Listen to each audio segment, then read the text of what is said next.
começar o nosso estudo dessa noite, quero convidá-lo para um bate-papo sobre obediência. Indiscutível obediência.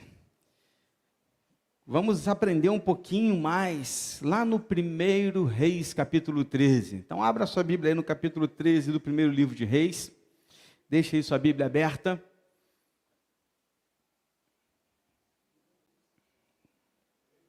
1 Reis, capítulo 13.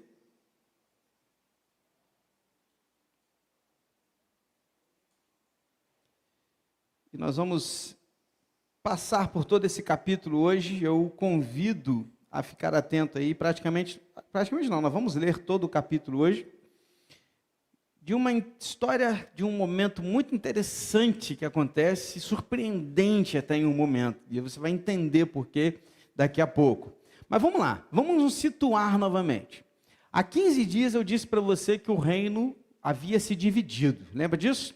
Depois que Salomão morre, o seu filho Roboão assume, só que o Roboão ele, pisa na bola em algumas questões, e aí ele perde o reino. Aliás, ele não perde, Deus tira o reino dele por conta de uma punição ao seu pai Salomão, e Deus então dá 10 tribos para o norte e 2 tribos para o sul. No norte a gente mantém o nome Israel, no sul a gente mantém o nome Judá, que é a maior tribo. Então, a partir de agora, irmãos, a partir do capítulo 13 em diante, tudo que você lê em Reis, você precisa entender que há 2 reinos. Há o reino sul e o reino norte. Então, tudo que você lê na Bíblia a partir do 1 Reis 12, você tem que entender que você está lendo sobre 2 reinos, o reino do sul e o reino do norte. Sempre haverá 2 reis. O reino de Judá com um rei e o reino do norte, Israel, com outro rei. Nós vimos que os 2 primeiros reis desse reino dividido é Roboão embaixo e Jeroboão em cima. Beleza? A gente viu isso já na semana retrasada. E hoje nós vamos falar exclusivamente do reino do norte, um pedacinho dessa história exclusivo de Jeroboão. Então hoje nós não vamos falar do sul. Hoje nós só vamos falar do reino do norte. E vamos falar um pouquinho sobre Jeroboão e o que ele vai fazer e como que Deus vai puni-lo ou adverti-lo a respeito de alguns erros. Vocês vão se lembrar na semana retrasada, quando eu falei sobre Jeroboão e Roboão, que Jeroboão ficou com medo de perder o seu povo para a adoração em Jerusalém. Você lembra disso?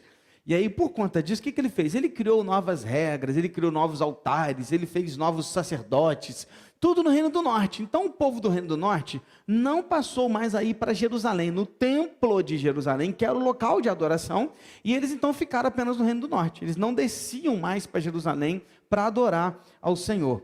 Isso fez com que Jeroboão criasse uma nova religião, meio que ele era o próprio Deus do Reino do Norte agora, porque ele era tanto rei quanto sacerdote. Jeroboão fez uma miscelânea danada com reino, com religião, e ele misturou muita coisa. Então, Jeroboão precisava ser tratado por Deus, porque quem havia colocado Jeroboão no trono era o próprio Deus. Então, o que Jeroboão fez? Ele recebeu o reino do norte de graça, mas esqueceu Deus depois. Não sei se tem mera coincidência, nas nossas vidas, mas quando está tudo ruim, a gente lembra de Deus, E quando fica tudo bom, a gente meio que esquece, cara? A gente meio que, vou na igreja quando dá, vou vir na ministério, deixa para lá, um ministério aqui, não, agora eu estou bem, Então, a gente meio que esquece. A gente, de forma geral, tá, gente? Não estou falando que todo mundo é assim, de uma forma geral. Então, Jeroboão meio que deixou de lado, já ganhou o trono, ele já é o rei, então ele meio que esqueceu do Deus que o havia colocado ali. Agora, presta atenção. Deus, ele sempre age conosco primeiro através da misericórdia. Lembra disso? As advertências de Deus nas nossas vidas são as evidências da sua misericórdia sobre nós. Um aviso sempre vem antes do castigo. Deus nunca chega assim, um castigo naquele povo. Não. Ele vem assim, presta atenção, muda, ei, volta para cá. Você pode pegar a história, Novo Testamento, Antigo Testamento. Sempre no Antigo Testamento ali você vai ver, Deus manda uma advertência, e aí se você se arrepender, beleza, senão o bicho pega. Então não foi diferente de Jeroboão. Deus começou a enviar para ele algumas advertências. E essa advertência está descrita no capítulo 13 de 1 Reis. E eu quero começar lendo os 2 primeiros versículos com você. Vamos lá? Diz assim, ó. Eis que por ordem do Senhor, um homem de Deus foi de Judá a Betel. E Jeroboão estava junto ao altar para queimar incenso. Por ordem do Senhor, o profeta clamou contra o altar e disse, altar, altar, assim diz o Senhor, eis que um filho nascerá à casa de Davi, cujo nome será Josias. Em cima de você, ele sacrificará os sacerdotes dos lugares altos que queimam incenso em cima de você. Ossos humanos serão queimados em cima de você. Dá uma parada aí. Perceba que a advertência ela já veio na pedrada. Diz o texto que um profeta anônimo, designado por Deus, nós não temos o nome dele, Deus o chamou e o convocou para vir de Judá a Betel. Então vem comigo, vamos entender a geografia de novo. Hoje não trouxe um mapinha, mas só para você lembrar. Judá é reino do sul. Nós estamos falando de Jeroboão, que é o rei do norte. Então Deus pegou um profeta do sul, que estava em Judá, e o levou a Betel, que estava no norte. Beleza? Isso aqui dá mais ou menos uns 19 quilômetros de distância, ou seja, não é longe, era perto. Então esse profeta anônimo, que a Bíblia não nos diz o nome dele, um jovem profeta, é tirado por Deus daqui do sul e levado até o norte, em uma cidade chamada Betel. Betel é uma daquelas cidades que Jeroboão fez o altar. Ele fez uma em Betel e uma lá em cima, lembra? No norte e no sul. E esse aqui é o de Betel. Perceba que Jeroboão, ao criar a sua própria religião, ele é o próprio sacerdote. Porque diz o texto que Jeroboão estava no altar queimando o sacrifício. Quando o profeta chega ali no altar, naquele lugar, ele não fala com Jeroboão. Não sei se você percebeu. Ele não falou assim, rei, presta atenção, Deus tem uma palavra para você. Não. Com quem que ele falou? Com o altar. Ele falou com o altar, ele profetizou sobre o altar, não sobre a vida de Jeroboão. Claro que a profecia sobre o altar era a consequência das escolhas que Jeroboão estava fazendo junto ao seu povo.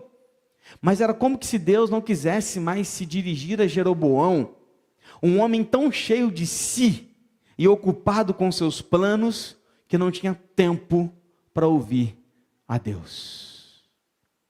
Primeiro destaque que eu queria deixar para você, que vai aparecer aí no slide para você, é isso. Quanto mais nos enchemos de nós mesmos, tampamos os ouvidos para a voz de Deus. Jeroboão estava tão cheio de si, que se o profeta chegasse ele falando a ele, nem ia ouvir, como ele não ouviu o que o profeta disse ao altar. Então meio que a própria profecia já é um aviso para Jeroboão, tipo assim, Jeroboão, Deus não está nem falando contigo mais, cara. Você já está tão fora daquilo que Deus quer, que Deus não está nem falando com você, Ele está falando com o altar, mas para você ouvir, tá? É para você entender a mensagem, mas Ele não está falando com você. A profecia foi tão específica e tão direta, que o profeta falou de algo que aconteceria como aconteceu 300 anos depois. Então ele falou o nome do cara, que é Josias, é o rei do sul, um rei de Judá. Disse que ele viria da terra de Davi, ou seja, ele vem da linhagem de Davi, então da casa de Davi significa da linhagem de Davi, ou seja, os reis do sul continuaram na linhagem de Davi. Então Josias viria do sul e ele iria queimar ali naquele altar de Betel os sacerdotes ali que estavam profanando o nome de Deus. Perceba que a condenação viria 300 anos depois. E talvez você esteja perguntando, pastor, por que não um rei do norte? Por que um rei do sul? Porque, na verdade, quando Josias vem, o reino do norte já era. Você vai entender isso lá na frente. Mas 300 anos depois, o reino do norte já acabou. Já foi destruído, destituído, misturado no meio dos assírios, que não existe mais reino do norte. Daí, já estou te levando lá para frente, só para você ter uma ideia. Com o tempo de Jesus, os judeus têm tanta raiva dos samaritanos. Por quê? Porque Samaria era a capital do reino do norte. E os samaritanos eram uma mistura de povos, não eram mais israelitas desde a sua genealogia completa, eles se misturaram. Então o reino do norte vai acabar, por isso que é o reino do sul que vai cumprir a profecia desse profeta que profetizou sobre Jeroboão e sobre aquele altar. Agora pergunto para você, diante de uma profecia como essa, o que Jeroboão fez? Qual foi a atitude de Jeroboão diante dessa advertência? Vem comigo, versículo 3 em diante. Naquele mesmo dia, o profeta deu um sinal dizendo, então depois que o profeta falou isso, ele disse o seguinte: este é o sinal de que foi o Senhor quem falou. Eis que o altar se fenderá e as cinzas que estão sobre ele se espalharão. Dá uma parada aqui. O profeta está dizendo o seguinte, para você ter certeza que é Deus que está mandando essa palavra, esse altar agora vai quebrar no meio e as cinzas vão cair no chão. É isso que ele está dizendo, para provar que é Deus que está mandando aquela palavra. Aí olha só o versículo 4. Quando o rei ouviu as palavras que o homem de Deus proferiu contra o altar de Betel, Jeroboão estendeu a mão sobre o altar, dizendo: prendam este homem. Mas a mão que ele tinha estendido contra o homem de Deus secou, e ele não podia recolher mais o braço. O altar se fendeu e as cinzas se espalharam pelo chão, conforme o sinal que o homem de Deus tinha dado por ordem do Senhor. Então o rei disse ao homem de Deus: implore o favor do Senhor, seu Deus, e ore por mim, para que eu possa recolher a mão. O homem de Deus implorou o favor do Senhor, e a mão do rei se recolheu e ficou como antes. Então o rei disse ao homem de Deus: venha comigo até a minha casa e coma alguma coisa, e eu o recompensarei. Porém o homem de Deus disse ao rei: ainda que me desse a metade da sua casa, eu não o acompanharia e não comeria, nem beberia nada neste lugar, porque assim me ordenou o Senhor Deus pela sua palavra, dizendo: não coma nem beba nada naquele lugar, e não volte pelo caminho por onde você foi. E não volte pelo caminho por onde você foi. Versículo 10. E ele se foi por outro caminho e não voltou pelo caminho por onde tinha ido a Betel. Para um pouquinho. Irmãos, perceba que Jeroboão não se importou inicialmente com a palavra de Deus. O que ele fez? Depois que o profeta falou aquilo, imagina que o altar é o púlpito aqui, ó. Ele fez assim, ele estava do lado de cá e ele fez assim, ó: prendam esse homem. Na hora que ele faz isso aqui, o braço dele fica enrijecido, seco, endurecido, e ele não consegue mais trazer o braço de volta, ele não consegue recolher o braço, mas o braço dele fica travado por causa disso. Na mesma hora que isso acontece, o altar se fende e as cinzas caem no pé de Jeroboão. Então cumpre-se a palavra do profeta, o altar se fendeu e caíram as cinzas, ou seja, é a palavra de Deus. Na hora que ele fica assim, irmãos, o que mais me chama a atenção é como Jeroboão pede ajuda. Porque eu fiquei impressionado com a fala dele.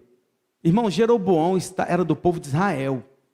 Olha como que ele fala com o profeta: implore a favor do Senhor, Elohim, seu Deus. Percebeu? Que triste, irmãos. Jeroboão sequer reconhecia Deus como seu próprio Deus. Ele olha para o profeta e fala: peça ao seu Deus, porque ele não é o meu Deus mais. Peça a ele para me curar. Sabe o que me chama a atenção? Primeiro que ele só pediu ajuda porque o bicho pegou para o lado dele. Perceba, queridos, que geralmente Deus nos manda advertências por meio da sua palavra, por meio das pregações, é por meio dos estudos, é no encontro de pequeno grupo, é quando a gente lê a sua Bíblia e Deus está falando com a gente, e a gente não muda. Aí Deus enrijece o nosso braço. Claro que de uma forma figurada, quero te dizer que geralmente, às vezes pode acontecer que algumas coisas venham à nossa vida, nos trazendo algumas desgraças, problemas, sofrimentos, espinhos na carne. Aí quando o espinho na carne chega, a gente lembra de Deus. Não por causa da sua palavra, mas porque está doendo na gente. Por que nós seremos o povo que só vai a Deus quando dói na gente? Por quê? Sabe o que se destaca aqui, meus irmãos? Nós estamos olhando para um homem surdo e cego, que só pensava em si mesmo e não conseguia ouvir nem ver o Senhor. O orgulho de Jeroboão era tão grande que o seu foco estava em agradar a si mesmo, e ele jamais conseguiria agradar a Deus, porque ele estava cego e surdo. Ele só deu atenção ao profeta depois que sofreu uma consequência. Só porque o braço dele ficou rígido, duro, ele não conseguia fazer nada, e que ele deu atenção para o profeta, porque antes ele não tinha dado atenção para o profeta. O seu pedido foi única e exclusivamente pelo seu corpo físico, não pela sua alma. A sua preocupação era com o seu braço, deveria ser com o seu coração. Talvez a melhor oração que eu tivesse dito seria: o profeta, peça ao Senhor para amolecer meu coração, e deixe meu braço do jeito que está, porque é melhor meu coração no Senhor e o meu braço endurecido. Mas ele preferiu um braço novo e um coração de pedra. Jeroboão preferiu continuar com seu coração enrijecido, mas ter o seu braço de volta. Talvez contradizendo aquele texto lá do Novo Testamento que diz que se um olho seu está te levando para o inferno, te leva a pecar, é melhor que você arranque o olho fora. Porque é melhor entrar sem um olho no céu do que com o corpo inteiro no inferno. O que me leva a pensar aqui, querido, é que os milagres, pode colocar o próximo, Pedro. E é o Lucas, mané. Foi mal, Lucas. É que é tudo discípulo, né, cara? Pedro, Lucas. Bem que Lucas era o médico, né? Ih, rapaz, dei bobeira. Mas vamos lá.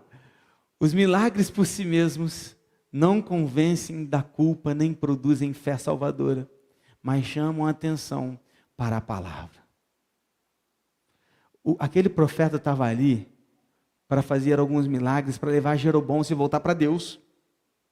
Só que Jeroboão estava focado só no milagre. Ele só queria o milagre, ele não queria o Senhor. Queridos, presta atenção. Os milagres que acontecem nas nossas vidas não são para nos salvar e nem para nos convencer de alguma coisa. É para nos levar a Deus. É por isso que eu tenho grande dificuldade com igrejas que promovem milagres o tempo todo, oferecendo milagres e milagres e milagres e milagres, e as pessoas vão ali pelos milagres e não por Deus. Não procure os milagres, procure Deus. Porque é melhor ter um braço duro e um coração amolecido. Amém, irmãos? E aí o que ele faz? Jeroboão volta a ter o braço de novo, porque Deus age com misericórdia para com ele, ele deixa o braço dele voltar ao normal, e aí com isso ele vai falar o seguinte: ô profeta, poxa, olha como é que muda, né? Eu não quero te prender mais. Vamos para minha casa agora. Antes ele queria o quê? Que prendesse o profeta, né? Prendam ele. Agora não, mudou. Poxa, vamos tomar um café lá em casa, cara. Porra, tá chegando a Páscoa, tá cheio de Nutella lá em casa, vamos desenrolar, né? Vai tomar um café legal e tudo. Não. Jeroboão chamou ele para tomar um café, o que o profeta falou? Nem se você me desse metade do que você tem, eu iria parar na sua casa. Porque Deus me disse: não vá com ele, não coma lá, não beba nada, vá e volte por outro caminho, mas não fique lá, volte. Se o profeta tivesse ido à casa de Jeroboão e dividido com ele uma refeição, para a gente é só uma refeição, certo? Você ir à casa de alguém comer um bolo, é só um bolo, certo? A gente pode parar na casa de qualquer um, tomar uma água, um café, e está tudo certo. A gente é brasileiro, cara. Brasileiro toma café até na casa de desconhecido, né? A gente não tem muito esse negócio, não. Mas não eles. Se o profeta comesse a casa de Jeroboão, junto de Jeroboão, ele estava dizendo para todo o povo assim, ó, eu tenho amizade e parceria e eu apoio esse rei. Por isso ele não podia comer na casa dele. Porque isso seria contrário à palavra de Deus. Por isso Deus disse: volte por outro caminho, mas não vá para a casa de Jeroboão. E aí o que ele faz? Ele resolve dizer para Jeroboão: não, nem que você me desse metade dos seus bens eu ia na sua casa. Terceira coisa que eu queria destacar aqui, vem para mim, Lucas. Como servo de Deus, você está disposto a obedecer a Deus, mesmo que isso lhe faça perder nessa terra? Tá, querido? Porque pensa comigo, humanamente falando, seria uma honra almoçar, jantar, tomar um café à mesa do rei. Sim ou não, irmãos? Oh, que é isso? É o rei de Israel. Não é na casa de qualquer um, não. Era na autoridade maior daquele povo. Seria uma honra para aquele profeta sentar à mesa do rei. Mas ele disse não, por quê? Porque a fidelidade a Deus era maior que os bens que ele poderia ganhar com a parceria que ele tivesse com o rei. O que é mais valioso para mim e para você? O que você e eu estamos trocando em detrimento da fidelidade de Deus? Somos servo de Deus, e ser servo de Deus significa que nesta vida perderemos em muitos momentos por sermos leais a Deus. A pergunta é, você está sendo leal a Deus, mesmo se tiver que perder coisas nessa terra? Mesmo que te faça perder bens, dinheiro, amizades, ou seja lá o que for, você continuará fiel a Deus? Ou não? Porque o que esse profeta nos ensinou aqui, meus irmãos, é que não importava todos os bens que Jeroboão poderia lhe dar, ele não estava interessado. Ele não iria trocar nada pela fidelidade a Deus. E cá para nós, vez e outra nós trocamos nossa lealdade a Deus por coisas tão pequenas. Por minutos de prazer, por momentos de desobediência e rebeldia, por uma coisa no coração que nem vale a pena, ou por um bem que se perderá lá na frente. E Deus está nos chamando a atenção hoje dizendo, você vai continuar fiel a mim em todo o tempo? Essa é a pergunta de Deus para nós. O que leremos agora? Meio que dá um bug na mente, porque você vai ver o que vai acontecer agora e você jamais poderia imaginar. Se você não conhece esse texto, se você nunca leu esse capítulo, se você não conhece o que vai acontecer agora, você vai se assustar com o que vai acontecer agora. Porque é realmente interessante demais o que vem pela frente. Está comigo? Esse é aquele momento do filme, assim, que é o ápice do filme, entendeu? Então, olha só, se liga. Versículo 11 em diante. Em Betel morava um velho profeta. Os seus filhos vieram e lhe contaram tudo que o homem de Deus havia feito naquele dia em Betel. Também lhe contaram as palavras que ele tinha dito ao rei. Antes de continuar, versículo 11. Esse velho profeta morava em qual cidade? Betel. Betel é reino norte ou reino sul? Norte. Então ele estava exatamente na cidade onde esse profeta do sul veio para repreender o rei. Beleza? Então esse velho profeta está aqui, ó, no reino do norte, no reino de Jeroboão. Versículo 12 em diante. Então o pai perguntou aos seus filhos, por que caminho ele se foi? E eles lhe mostraram o caminho que havia sido tomado pelo homem de Deus que tinha vindo de Judá. Então ele disse aos seus filhos, põe uma sela no meu jumento. Eles puseram a sela no jumento e o profeta montou. Então ele foi atrás do homem de Deus, achando-o sentado debaixo de um carvalho, e perguntou-lhe, ei, você é o homem de Deus que veio de Judá? E ele respondeu, sou eu mesmo. Então o velho profeta lhe disse, venha comigo até a minha casa e coma alguma coisa. Veja o convite que ele havia feito, para voltar a Betel, no reino do norte, e comer com ele. Deus deixava ele fazer isso, sim ou não? Não, a ordem é o quê? Não coma nada lá no norte, vem embora. E o profeta chamou, versículo 16, mas o profeta de Judá respondeu, não posso voltar com você, nem entrar em sua casa, não posso comer nem beber nada com você neste lugar, porque me foi dito pela palavra do Senhor, ali você não deve comer nem beber nada, também não deve voltar pelo caminho de onde foi. 18, o velho profeta respondeu, também sou profeta como você, e um anjo me falou por ordem do Senhor, dizendo, faça-o voltar com você à sua casa, para que come e beba com alguma coisa. Mas isso era mentira. Então ele voltou com o velho profeta, e comeu e bebeu na casa dele. Estando eles à mesa, a palavra do Senhor veio ao profeta que tinha feito voltar. Ou seja, a palavra agora veio ao profeta velho, o que levou o profeta novo para sua casa. Versículo 21. E ele gritou para o homem de Deus que tinha vindo de Judá, dizendo, assim diz o Senhor, você foi rebelde à palavra do Senhor e não guardou o mandamento que o Senhor, seu Deus, lhe havia ordenado. Você voltou, comeu e bebeu no lugar onde ele havia ordenado que você não deveria comer nem beber. Por isso o seu cadáver não será sepultado no sepulcro dos seus pais. Uau! A palavra de Deus agora veio no profeta velho, no mentiroso. O mentiroso foi quem foi usado por Deus para falar essa palavra. Não fique assustado, Deus usou até uma mula. Ele vai usar até um mentiroso, se for preciso. Ele usou. Versículo 23. Depois que ele tinha comido e bebido, o velho profeta pôs a sela no jumento para o homem de Deus, a quem ele tinha feito voltar. E ele foi embora, e no caminho um leão o encontrou e o matou. O cadáver dele ficou estendido no caminho, e o jumento e o leão ficaram parados junto ao cadáver. É isso mesmo. Eis que alguns homens passaram e viram o corpo jogado no caminho, bem como o leão parado junto ao corpo. Então foram e disseram na cidade onde o velho profeta morava. E quando o profeta que o tinha feito voltar ao caminho ouviu isso, disse: é o homem de Deus que foi rebelde à palavra do Senhor. Por isso o Senhor o entregou ao leão, que o despedaçou e matou, segundo a palavra que o Senhor lhe tinha dito. Então disse aos seus filhos: ponham a sela no meu jumento.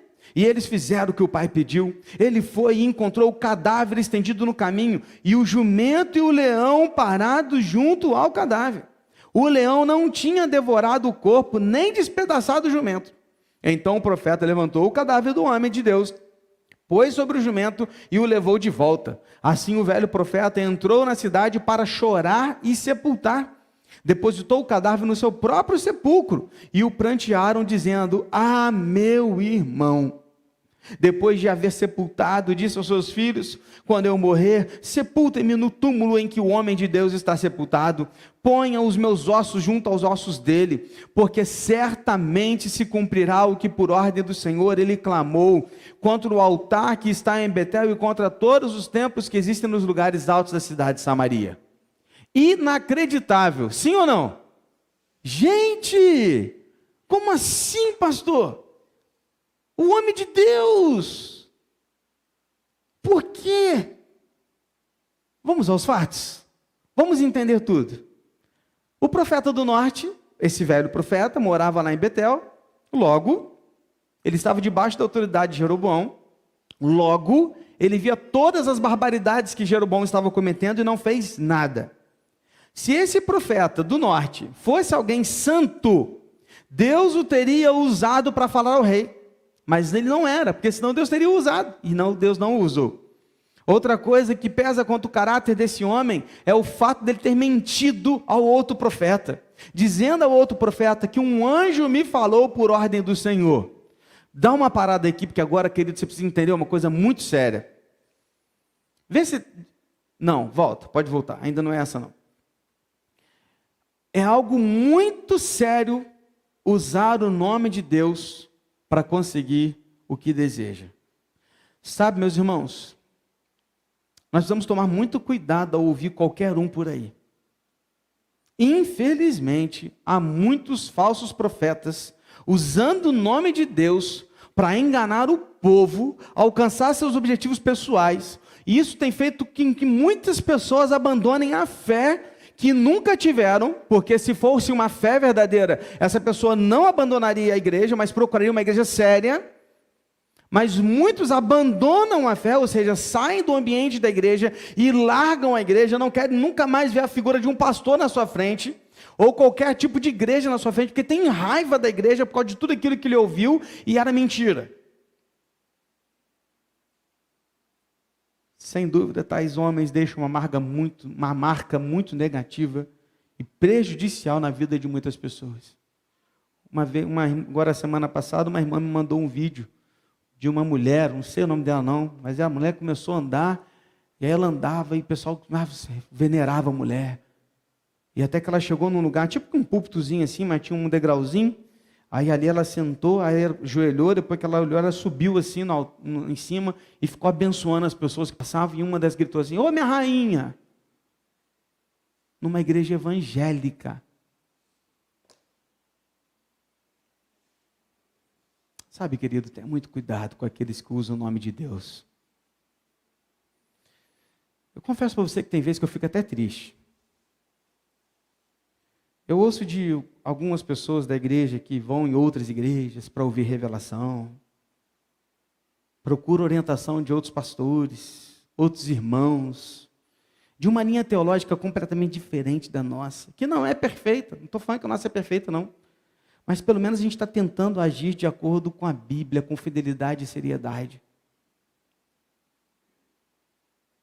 Quantas vezes a gente tem que ficar ensinando novamente uma teoria básica da fé, porque alguém saiu daqui para ouvir um outro lá, e o outro lá falou uma coisa que, pastor, isso não entra na minha cabeça, como é que foi? Gente, tem que fazer a pessoa voltar para a Bíblia. Vem cá, filho, olha para cá. Cuidado. Cuidado ao ouvir as pessoas que dizem estar falando em nome de Deus. Este homem, ele não falava em nome de Deus, ele usou o nome de Deus, mas ele não falava em nome de Deus. Certa vez, Charles Spurgeon, você conhece bem Spurgeon, pelo menos de nome, um dos maiores pregadores, chamado príncipe dos pregadores, batista, na Inglaterra,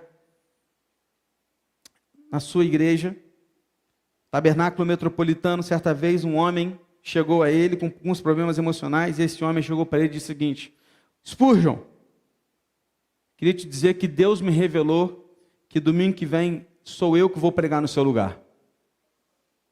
Aí Spurgeon olhou para ele e falou assim: é mesmo? Tranquilo. Quando o Senhor me disser a mesma coisa, eu te aviso. Quando ele me falar também isso, eu falo para você que você pode pregar. Por quê? Porque Spurgeon entendeu que, na verdade, ele estava usando o nome de Deus para tentar alcançar um posto que ele não podia ter, não porque ele não merecia, não, é apenas porque ele não tinha condições naquele momento de fazer o que ele queria fazer. E Spurgeon disse: quando Deus me falar a mesma coisa, eu te falo. Sabe, queridos, nós precisamos entender que quando alguém usa assim, olha, assim diz o Senhor, e ele não lê a Bíblia, você precisa tomar muito cuidado. Olha o que tem de gente falando aí em nome de Deus. Não é brincadeira, não. Ô meu irmão, Deus mandou te falar isso. Eu fico pensando, gente, eu sou muito pecador, porque Deus não manda eu falar nada com ninguém. Eu devo ser muito ruim, cara. Porque tem gente que todo dia fala alguma coisa para alguém que Deus mandou. Já viu? Toma muito cuidado, meu irmão. Eu não estou negando que alguém um dia possa ser usado por Deus para isso, tá? Até porque eu já te contei a experiência minha, que Deus falou comigo através de uma senhorinha, quando eu fui, lembra? Porque eu ia lá em Barra Mansa pregar, doido para largar o ministério, e Deus usou uma senhorinha que não sabia de nada para falar comigo. Só Deus mandou te falar para você não parar, para você continuar que Ele está contigo. Lembra disso?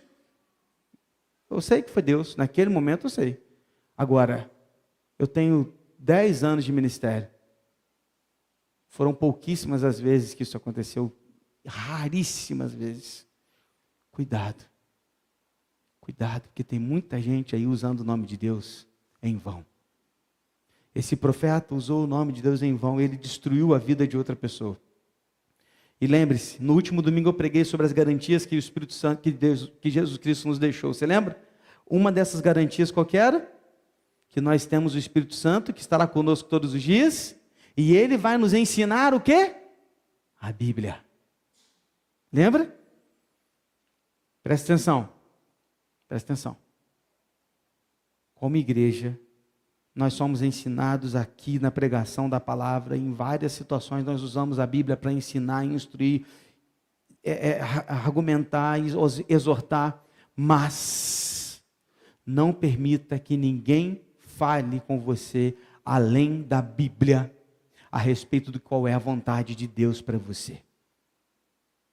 Porque se você tem o Espírito Santo de Deus na sua vida, Ele vai falar com você, seja por uma pregação, pela Escritura, por que for, Ele vai falar.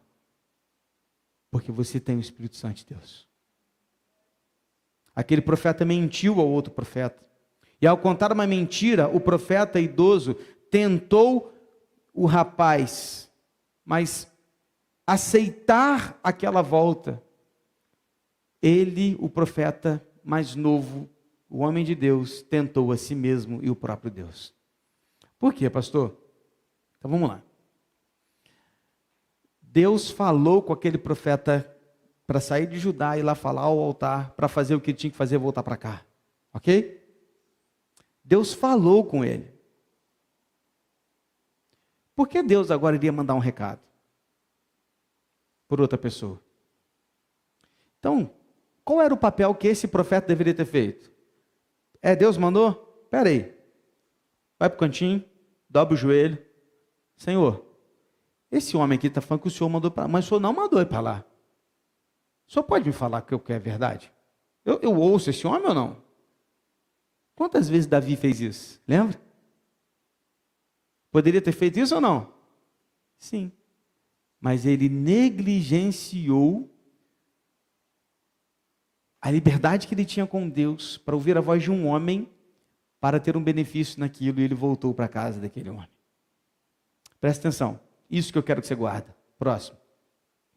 Qualquer profecia, revelação ou palavra que qualquer um lhe diga, mesmo que em nome de Deus, precisa ser validada na palavra de Deus, porque o Senhor não se contradiz. Então, cuidado. Cuidado.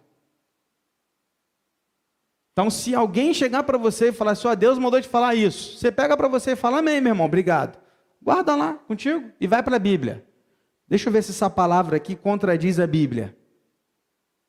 Bom, ele mandou falar para mim, sei lá, que eu vou sofrer um acidente, semana que vem eu vou morrer. Bom, a Bíblia fala que ninguém pode saber o dia da sua morte, que amanhã pertence a Deus, que não pertence a mim, que eu devo... Não, então isso aí está balela. Deus não contradiz a sua palavra. Certa vez um amigo nosso, uma família muito chegada, estava com a mãe doente, estado terminal de câncer, foi a uma igreja X e lá o líder lá virou para ele e falou assim, ó, assim diz o Senhor, a sua mãe será curada desse câncer. Uma semana depois estavam sepultando a mãe dele. Como é que você acha que fica a cabeça dessa pessoa que não era alguém firme na fé para ouvir isso e ficar bem com isso? Quer saber o resultado? Até hoje está meio que perdido na vida. Precisamos tomar cuidado, irmãos.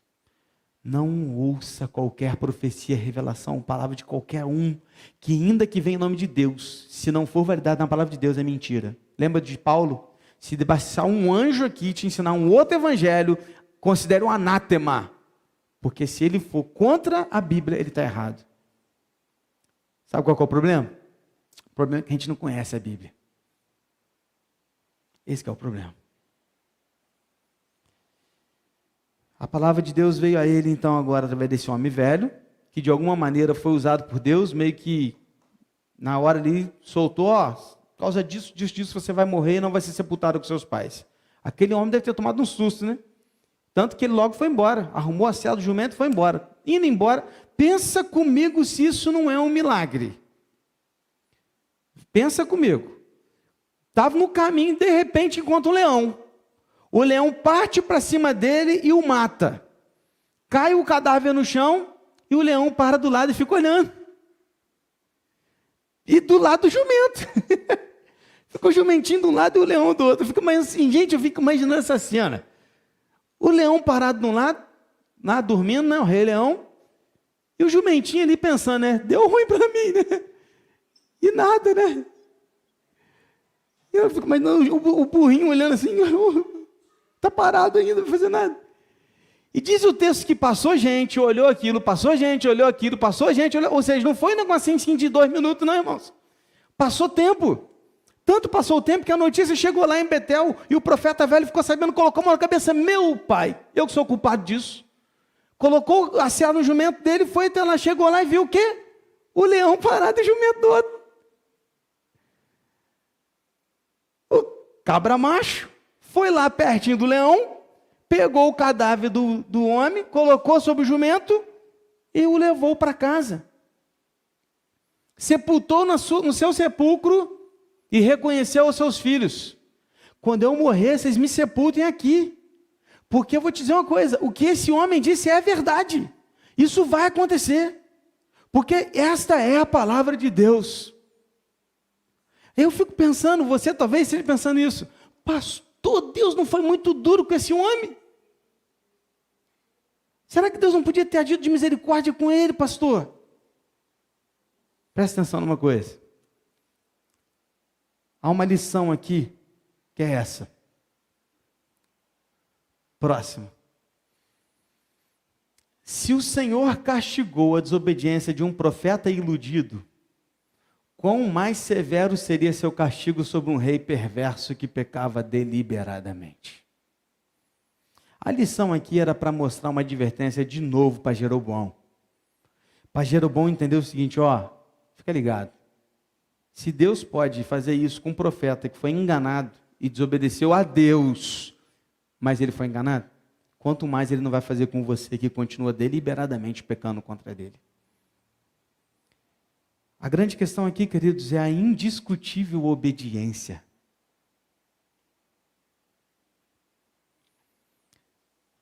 Deus não quer parte da sua obediência, Ele quer por inteiro. Às vezes nós queremos discutir se podemos ou não seguir um caminho.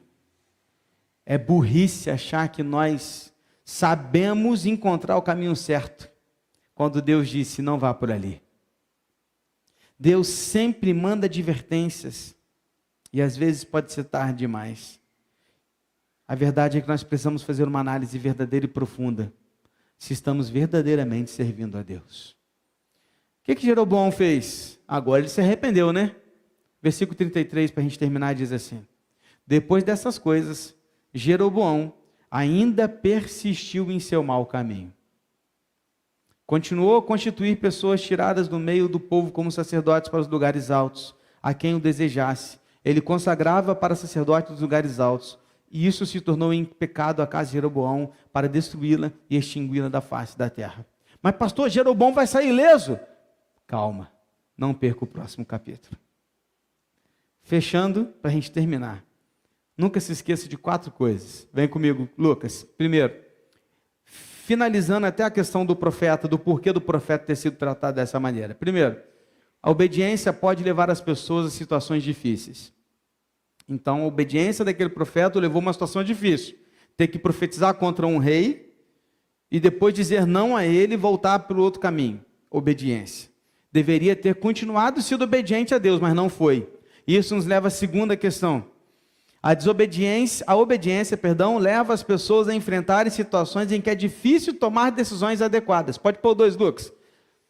A obediência leva as pessoas a enfrentarem situações em que é difícil tomar decisões adequadas. Tem vezes que nós vamos estar diante da situação e nós vamos saber, e agora, para onde que eu vou? Para ser obediente é importante voltar-se para Deus e perguntar antes para Deus. Porque geralmente erramos quando nós tomamos decisões pelo impulso. Isso nos faz errar. 3, a obediência pode rapidamente se transformar em desobediência quando as pessoas descuidam da vigilância. Aquele profeta deveria estar vigilante.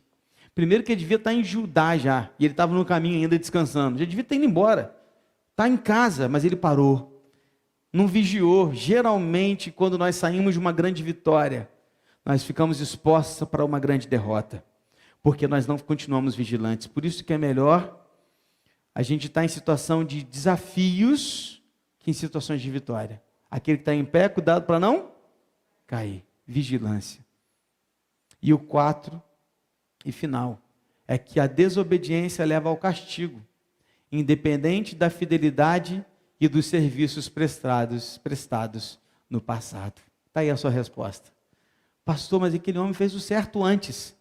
Mas fazer o certo antes era obrigação dele. Isso não o isenta do erro lá da frente.